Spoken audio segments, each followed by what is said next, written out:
I am so hyped for The Boys Season 2.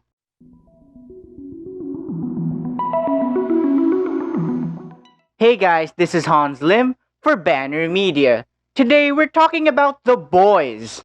Based on the comics from Wildstorm and Dynamite Entertainment, The Boys was created by Garth Ennis and Derek Robertson. It's violent and indulgent in the world it's living in, and I love every second of it. On the surface, The Boys seems like that typical superhero movie that you've seen in all the blockbusters, but upon viewing the first just 5 minutes of the episode, you get a real sense of the world that it's living in. In just the few initial moments that we spend time with these characters, you come to realize that they're not, upstanding and the do-gooders that you know and love from the blockbusters. Instead, the Seven are far more intricate and complicated than their Justice League counterparts. You've got this big corporation, this conglomerate, the Voight International, being managed by Madeline Stillwell, and they do these campaigns for the heroes, which are really really interesting to see how she strategizes the marketing campaign of these superheroes to finding districts for them to patrol in. The Seven are corrupted by fame and power. They engage in reckless behavior, and what's even worse is that they're willing to sacrifice the lives of innocents just for their own personal agendas. You see, in this world, they are known to the public as, upstanding, heroic, do-gooders, and kind of like the Justice League. But the mere fact is that they have commodified these heroic personalities of theirs to sell to the public. And this image we see constantly throughout the show is what they desperately try to maintain. We get a backstage pass of their careers from the viewpoint of Starlight, this new hire who replaces Lamplighter. And my mind was just completely blown. On her first day in the office, she gets sexually assaulted by the Deep. The Deep wanted her to perform oral sex on him. From that point on, her morals are constantly degraded for the main profit of Vought International. Around the block, we get introduced to Huey, a mild-mannered guy who has a boring job and a sweet girlfriend named Robin. Then, out of the blue, A-Train, the fastest man alive, runs through Robin, his girlfriend, completely eviscerating her. From that point on, I just really hated the A-Train. I just saw no redemption to his character. I mean, just imagine one day the love of your life, like you and her just holding hands, and then suddenly she dies right in front of you, like her body just completely destroyed. I hate A-Train. Now, because of this, Huey has planted hatred in his veins. He wanted revenge. This is where Billy the Butcher comes in, played by Carl Urban. He then offers Huey the chance for revenge. Later on, they form The Boys, which is a CIA Black Ops team hell-bent on bringing the Seven down. Now, I love how they made the characters in this story.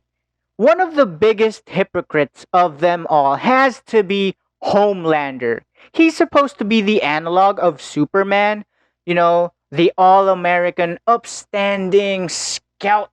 But unlike Superman, who is willing to catch a plane to save the people in it, this guy just flies off into the distance because he thinks he can't do it.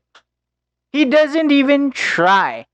He just flies off and then lets the plane crash. What the hell? Then we also have Lady Maeve, who is supposed to be the Wonder Woman of the group, but isn't worthy of any wonder. It is hinted in Season 1 that she was taken advantage of by Homelander, but she constantly keeps silent about the social issues and the injustices that she witnesses in the group. Also in Season 1, we get to see some weird sex fetishes from the superheroes, especially from the Deep, because his body is unlike normal humans. He has like gills underneath. And then in one scene, she gets a visit from a prostitute who has this gill fetish.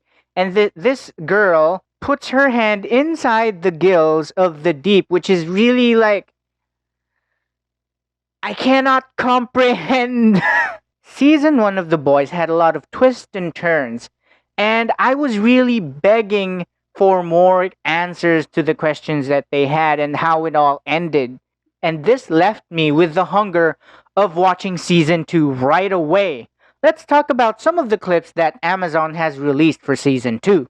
In one of the exclusive clips from Amazon, we finally get to see Black Noir in action. You know, he was usually the silent type in the first season, and we don't get a lot of information about him. But in the exclusive clip, we see him violently slashing through terrorists in Syria.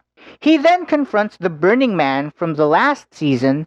The Burning Man attempts to eviscerate Black Noir, but ultimately fails, as Black Noir is seen to have only minor wounds. In the next shot, we see Black Noir carrying the head of the Burning Man, and then he enters into a child's room. Now, if any one of you comic fans can tell me why this scene is so relevant, because like I haven't read the comics, but I only watched the show.